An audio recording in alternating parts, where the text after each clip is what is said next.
Bismillahirrahmanirrahim. Assalamualaikum warahmatullahi wabarakatuh. Alhamdulillah. Alhamdulillahilladzi hadana li hadza wa ma kunna linahtadiya laula an hadanallah. Asyhadu an la ilaha illallah wahdahu la syarikalah wa asyhadu anna Muhammadan abduhu wa rasuluh. Allahumma sholli ala Muhammad wa ala ali sayyidina Muhammad. Marsudi rehing budaya karono luhuring budaya kinarya ukuraning jiwa Jawi narbuka pahargyan ngunduh mantu pamboyonging pinanganten kekalih nenggih Bagus Asik Andi Arnomo sarjana sayen Atmujo Priyo Bapak Riki Sumarno Ibu Widi Astuti ing laladan Mburungan RT sekawan RW sekawan Ngiriroto Ngemplak Boyolali ingkang sampun keparang dhaup kaliyan Kusumaning Ayu Roro Alia Firdaus Pratiwi Sarjono Sain Atmujo Pawestri Bapak Haji Basuki Rahmat Ibu Hajah Mailina Rustiani wingging saking laladan Perum Cilegon Indah Cilegon Banten Hasasan Timulyo kinarya pambukan ning kondo.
Kandi sineratan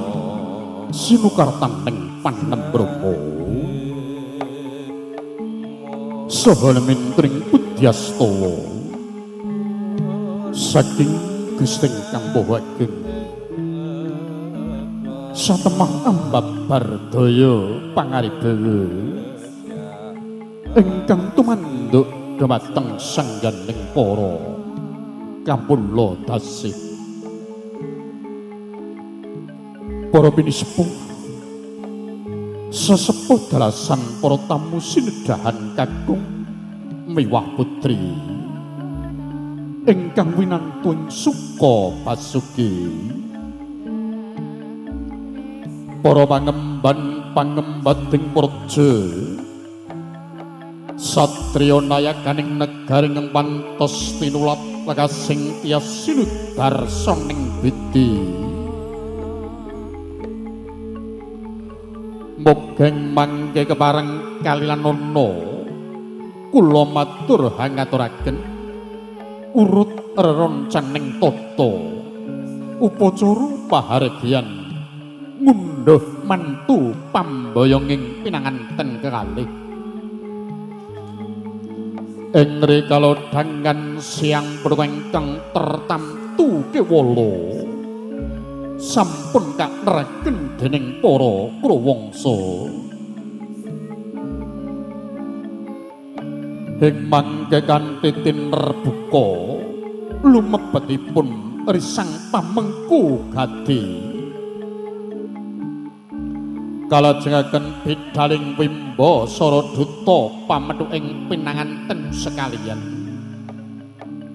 miwah pasrah panamring Sekar Cipaka Mulya sepasang dening para tetungga ingkang piniji paripurna pasrah panamping mangke temuli lenggaken wonten ing kursi renengga nuli kalajengaken pamasing pandonga syukur sawetawis wonten mangke tata cara pangabden kalajengaken langen beksan Gatut Kaca Gandrung miwah atur pambagayana saking ingkang hamengku badhe sawetawis kinarya pratandha yekti panemipun paharengganing mangke badhe wonten tengara saking parampara sawetawis kecak nula lenggahan kanthi marganing penggalih ngiras pantos paring puja hastawa puji hastuti ngantos paripurnaning gadhe kala nuwun